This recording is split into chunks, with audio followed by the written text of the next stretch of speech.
Okay, another lockdown video. Let's talk about one of our favorite topics. We spoke about it in here, of course. Oh, would that be this book? It would be. It would be. Let's talk a bit about the cosmic microwave background radiation. This, the buzzword is this is leftover radiation from the Big Bang. But let's not focus on that physics yet. Let's talk about its discovery, because it's it's one of those things in the history of science. It's got a bit of a windy path, and like all great discoveries, there's a bit more mystery to it. So, firstly, what I'm going to hand over to you to outline what the cosmic microwave background is, and then where the first observations came from. Right. So I'll link to a video of ours where we discuss this in detail, but very quickly. We can survey the light from the universe at a bunch of different wavelengths. So radio waves, microwaves, light, X-rays, they're all the same thing. They're all electromagnetic waves. The only difference between them is the wavelength, the distance between two peaks in the wave. When we do that, there's a particular set of wavelengths down at about sort of a millimeter-ish, where all of a sudden, rather than seeing specific things in the night sky, like in optical, you see stars, star here and a star over there, suddenly we see a very bright, almost smooth background radiation. So in the microwave part of the spectrum, we see light that is coming at us from all points in the sky almost equally, especially when we're able to take out the contribution from our own galaxy. It's almost perfectly uniform, and when we look at within that range of wavelengths, its spectrum, so specifically how much at this wavelength, that wavelength, this wavelength, it has the unmistakable signature of what's called black body radiation. So it's the radiation you get when matter is glowing, and in particular when the matter and the light are interacting with each other so strongly and so perfectly that they're both at exactly the same temperature, i.e. energy isn't flowing on average from one to the other. They're perfectly at the same temperature. The amount of energy flowing this way is the same as the amount of energy flowing that way. So there is this 2.725 Kelvin, 2.725 degrees above absolute zero, light that we see from all directions in the universe, which in the Big Bang Theory, we interpret as a leftover from the early universe. That light was created, the energy in that light was created when matter and antimatter, so protons and antiprotons, electrons and positrons, when they annihilated with each other to produce this light. But that's when it was created. The last thing it bounced off, the last thing it scattered off, was when the universe was highly ionized about 400,000 years after the Big Bang. So it gives us a picture of the early universe. Yeah. So it allows us to see the universe at a redshift of around 1,000, if I remember the number correctly. So it is the most distant thing that we can see. The light is streamed for, as you said, 13 billion years to get to our telescopes. Yeah. But when was it discovered? When was it discovered? This is an interesting one, because there's when we knew we discovered it, and then there's when we actually discovered it. So there's a sort of interesting little thing here. So when we first knew there was something called the cosmic microwave background, which filled the universe, was in the 1960s. And we'll discuss that in a second. But once that had been discovered, people started looking back into previous work to see whether there'd been any hints of this radiation which we'd missed. It's often the case in science that once someone discovers something, a whole bunch of people realize that they just missed it. So,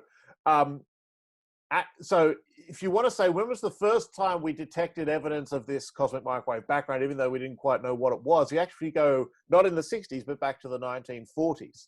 So there was an astronomer called Andrew McKellar, and the reason we have these books here is not just for self-promotion, but just so I make sure I get the names right. So he was a Canadian astronomer working in the 1940s, and what he was working on was trying to understand clouds of gas that are out there in the Milky Way. And so these are difficult to study because unlike stars, which are lit up nice and bright for us to see, the gas that's just sort of hanging around in the Milky Way isn't lit up nice and brightly for us to see. And so we can't just, if you just point a telescope in that direction, you won't see it. So I just bring up a very interesting point, of course, is that we see the stars. As you said, we don't see the gas, but we don't see most of the gas in the universe anyway, right? Most of the gas is spread between not only stars, but the galaxies. Yeah. And seeing the signatures of that gas is hard. And we should do one of these on the recent result from the fast radio bursts, which has measured the cosmic abundance of baryons, as they call it. Anyway, back to the story. Yeah, just it's difficult because we're trying to see something really far away. It's got to be doing something interesting for us to see it at all. What he was doing was actually using background stars and looking at the light as it comes through these clouds in the hope that it would leave some sort of impression on that light. It's a bit like a silhouette. So even if I can't see the cat that's over there in the nighttime, I might see its silhouette against the moon if I'm looking the right way. In this case, it's not so much a silhouette in space, as it were. You don't see the outline of the gas or anything. It's a silhouette in the spectrum. So a little bit of physics for us. When you have an atom, you're probably used to that picture of an atom where there's a nucleus and there's an electron going around the outside. Because of quantum mechanics, that electron can orbit, in one particular way or in a different way, but not in between. There's a discrete set of ways that an electron can go around, and as the electron, because it's charged and light is an electromagnetic wave, light and the electron, they can interact with each other. A light can cause that electron to jump into a different orbit. But the most effective way to do that is if the particle of light, the photon of light, provides just the right amount of energy it needs to go from this orbit to that orbit. Or in reverse, if it's out in that orbit and the electron jumps back into the inner orbit, it will release the amount of energy. That's the difference between those two. So it's a sort of transaction going on, but it's transactions happening in sort of discrete steps, not in continuous steps. So if I take, can I ask you? Jump in. Yeah. So these clouds, right? They're mainly hydrogen and helium. Yep. But they're cold, right? A lot of these clouds they're not the temperature of a star. Well, our picture of the stuff that's in between the stars. Well, this was exactly what McKellar was trying to do in the 40s. This is sort of evolved, but we think there's some bits that are cold and there are some bits that are hot. He was hoping for the cold stuff for a reason we'll get to in a second. The idea we have is actually that there's something called the cooling curve. So I have a chunk of gas out there in the universe, in the galaxy, and it's being heated up by the gas around it. It starts off probably fairly hot, and then it's going to try and cool down. Is it going to be successful in cooling down? And basically, there's a limit. There's a sort of a peak. If you're on this side of the peak, if you're too hot and too dispersed, you'll stay hot and dispersed. You can't cool down. But if you get dense enough and cool enough to start with, then you can run away, cool, and cool and collapse very quickly. And so we actually think it's not just a continuum of various gases and various temperatures. There should be the things that went this way, the cold clouds inside of a hot dispersed medium. That's the sort of very rough picture we have of what the gas in between the stars might be like. Yeah, the physics of the interstellar medium is an interesting textbook. So good. Yeah. It's such lovely physics. Anyway, moving on.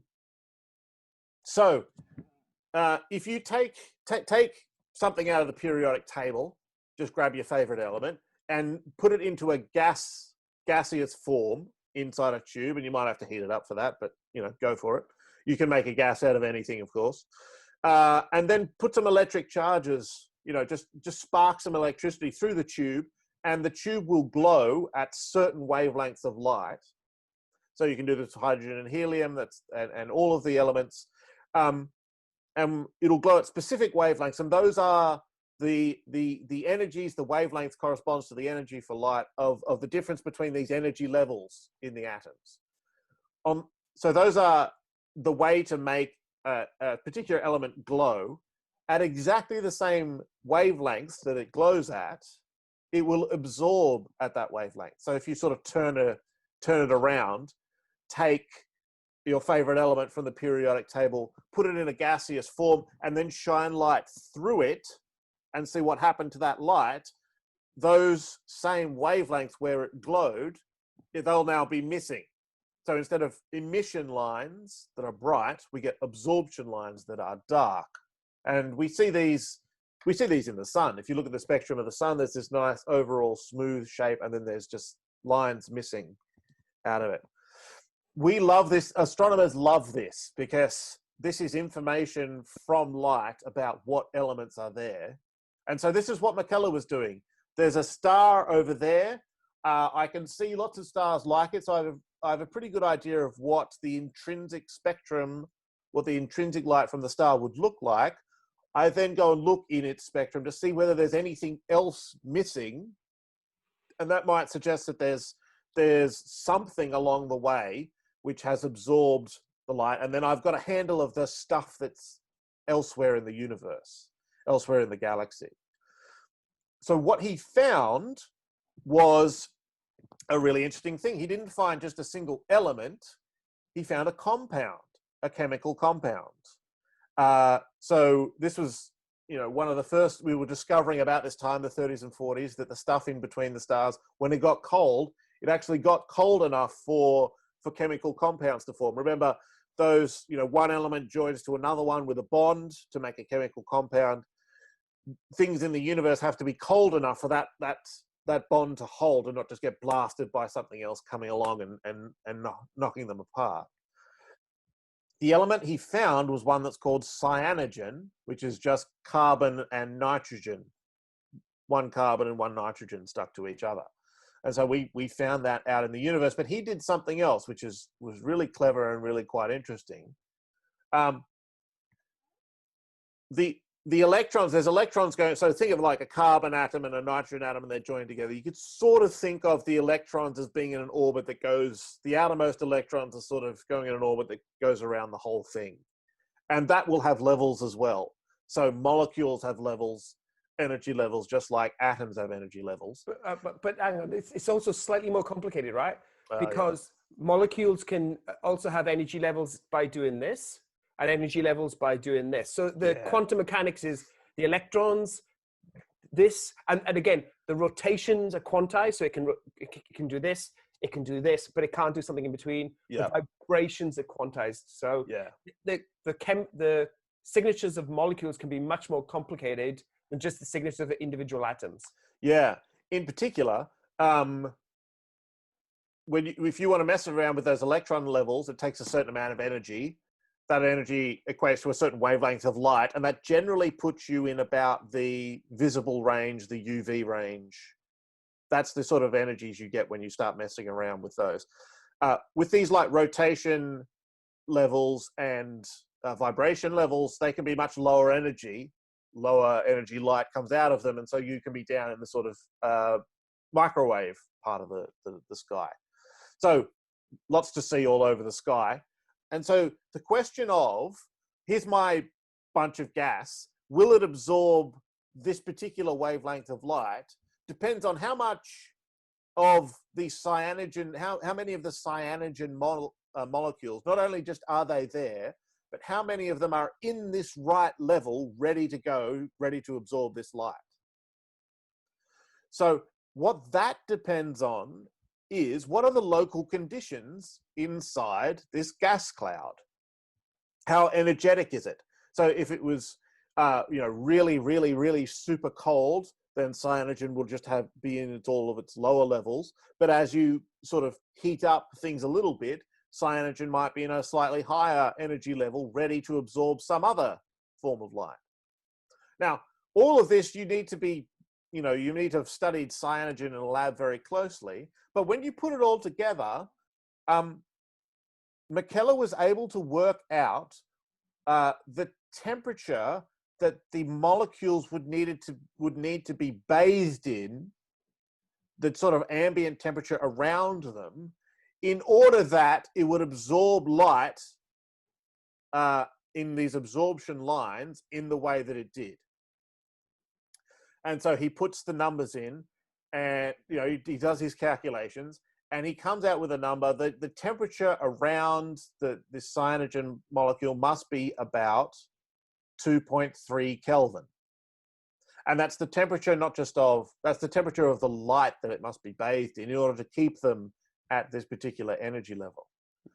And that goes into a paper in the 1940s, and that is pretty close enough given the sort of error ranges, the uncertainties. That's pretty much exactly, close enough to the 2.725 of the cosmic microwave background. Having followed up, we know that that's exactly what he measured. This wasn't a fluke. It wasn't just some local conditions. He had measured that these molecules were bathed in light at 2.7-ish Kelvin. So he discovered the cosmic microwave background. But there's two things. Number one is that his observations were ahead of the theory. So he had no theoretical prediction to test. So what he concluded is I think he has something like the presence of this radiation bath has limited meaning or some phrase like that, right? I think someone commented on it. So basically the only citation he got. Yeah, sorry, I'm now looking up our book because Gerhard Herzberg. He was a Nobel Prize winner. He did a review, and so there's a paper he wrote. It's a decade after McKellar did his work, and he says, as you said, this has limited meaning.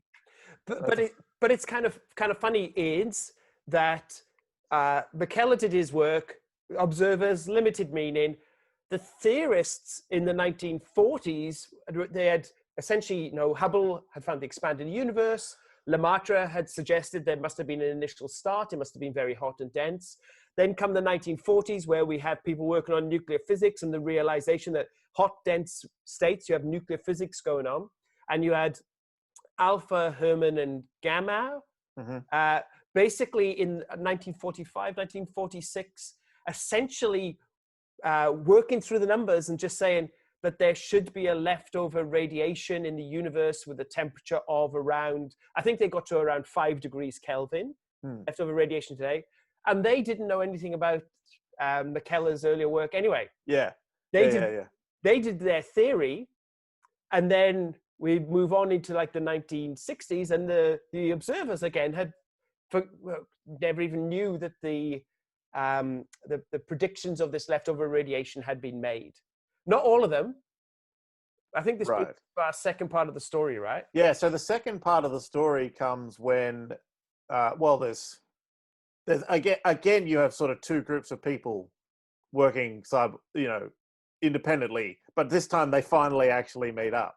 So on one hand, you've got, as you said, there's the cosmologists, there's the theorists who want to say that there should be a leftover from the early universe. There's no precise prediction for what the temperature of the cosmic microwave background should be because it changes with time. So we know what it is, what temperature it's roughly going to be when it last scatters off the universe, when the universe goes from being ionized to being neutral. We know roughly when that happened, but then when do we come along and start observing the universe? That's the question of what will the cosmic microwave background temperature be. But about a couple of kelvins, sort of, you're in roughly the right ballpark there. It's just, it can never be precise because it changes.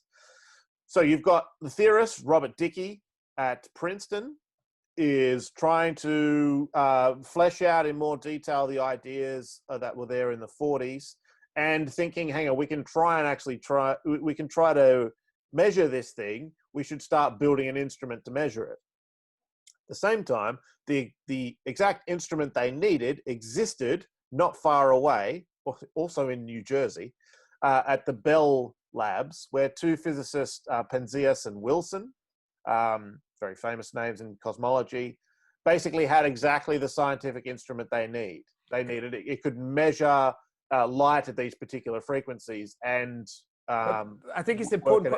I think an important point to jump in here is that the instrument, it wasn't designed for cosmology, right? Oh, It was a device for essentially talking with satellites. That's what its job was. It was going to be bouncing microwaves off satellites and detecting them. And so it was a communications telescope. And Penzias and Wilson were the ones that thought, well, why do we use it to look at the universe? Yeah. Right? Back to you. Yeah, so this is... so they then take this thing and start looking at the universe. And the first thing that they need to do is, of course, calibrate their instrument, make sure it's all working properly. They find this faint hiss, buzz, signal in the background. There's a sort of level of noise in all of their observations that they can't seem to get rid of. There's a famous story about them scrubbing the telescope clean because it might be covered in, pigeons have been roosting in there or something. There was a pigeon. So again, I think they cleaned out the pigeon crap. Yep. The white dielectric material. Yeah. And that didn't get rid of the hiss. And then they dispatched the pigeons. Is that I believe that's the phrase. Okay. All right. Well, after they've done that, there comes a point where you go, okay, I don't think that's noise. That must be signal. Right. So we've done everything we can. Our detector, we know where the noise level is. So if there's something up here, it's signal, and it's coming from all parts of the sky, and they could measure its brightness at a certain wavelength. And so that gave them, assuming it was at this stage, it was just an assumption that it was a black body, gives them a temperature. And so they directly detected, not just inferred the way McKellar did, they had directly detected the cosmic microwave background. And I can't actually, you're going to have to fill me in on the details. How exactly did Dickey get a hold of, how did these people find out about it, each other?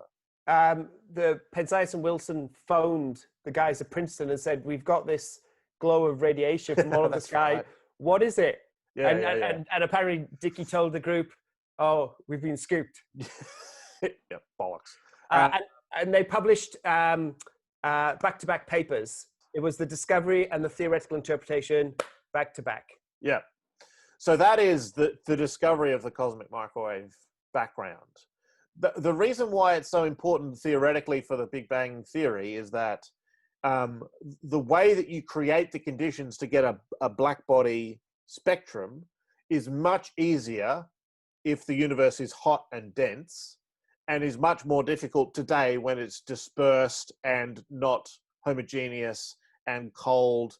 And so it very strongly suggests that the universe was different in the past. It's a relic of the past. That's huge news. This is 1965. We've discovered the cosmic microwave background. At the time, there was a big discussion between the Big Bang theory and the steady state theory. Has the universe been different in the past? Has it emerged from a hot, dense beginning? Or has it always been there, always been about the same? That's the steady state theory. For most people, for a lot of people, this very strongly tipped things over to the Big Bang theory, not for Fred Hoyle and a small number of actually very good cosmologists, but for a lot of people, this was sort of the nail in that coffin. Yeah. But again, 1965, I don't actually know when people started to look back and to discover what McKellar had done. Unfortunately, McKellar passed away, I think, before any of this actually happened. So he wasn't around to say, hey, I did this. But eventually sort of cosmologists realized, oh, we had it. If we'd paid a bit more attention then to this measurement of the interstellar medium of the stuff that's out there and the photons that it must be bathed in, we could have found this thing 2 decades ago. Yeah, and actually, one of the other side stories is that not only was McKellar forgotten, but Alpha, Gamma, and Herman were sort of forgotten for their theoretical work. Yeah, that's true. And Alpha was very unhappy until he died. He died a decade or so ago, about the fact that he was left out of this story. So science is one of those fickle things. It is a very strange thing. Just a little story about this. So I was invited to a sort of workshop, to present at a workshop. It was actually in Santa Cruz, and a friend of mine organized the accommodation. He found a house on, I think, Airbnb or something. So we went to the house, and he said he was actually he was a philosopher. That was a weird thing. It was just one of these combined conferences. He was talking to the owner of the house and he said, I'm going to this sort of philosophy and cosmology conference. And the owner of the house said, oh, my father is Penzias. So I got to stay in. That was a really weird connection, but yeah. So that's a totally bizarre story that's off topic. Anyway, who discovered the CMB? Who should we say discovered the CMB? Was it Penzias and Wilson, or was it McKellar? Penzias and Wilson were the ones that got the Nobel Prize, right? So they got the recognition. Discoveries are rarely clean. Yeah. Right? I mean, we saw that when Peter Higgs got the Nobel Prize for the prediction of the Higgs field, that in fact there was a cast of, I'm trying to remember how many people there was. It was 5, 6, 7, 8. More, I think. Yeah, a whole bunch of people working on very similar things at the same time and all making very similar kinds of predictions. And essentially it was wait until there was a manageable number of them left to award the Nobel Prize to. Oh. Yeah, so discoveries are rarely clean. And textbooks have this picture of X discovered this and Y discovered that. And it's often a lot more complicated. Well, I think the right way to say it is, I think Penzias and Wilson discovered the cosmic microwave background just because they were the ones who knew what it was and knew what was there. The fact that everyone looked at McKellar, so sort of we now know that McKellar was actually measuring. It could have turned out, for all they knew in the 40s, that actually he was measuring something else. There was some sort of kinematic temperature. There was some other sort of temperature that he was measuring, or some other quantum mechanical. There was something else going on. So I think McKellar's work is good. It deserves to be part of the story, as we made it as part of the story in the book. But for me, it's Penzias and Wilson, as if you have to give an answer. But the correct answer is to tell the whole story, because it's a good story. That's right. Well, of course, Penzias and Wilson didn't know what they had found until they spoke to Dickie. They could have walked. That's a they could have walked away. They could have just said, "No, this thing's just not working properly," and wandered off. Yeah, that's true. But at least they could say there is a light that's coming from all directions, which has a temperature of 2.7 Kelvin. That is in fact the correct interpretation of what McKellar had discovered, but even no one quite knew whether that was the correct interpretation. Anyway, it's a complicated story. We should probably leave it there and say, why don't you read our book and discover more?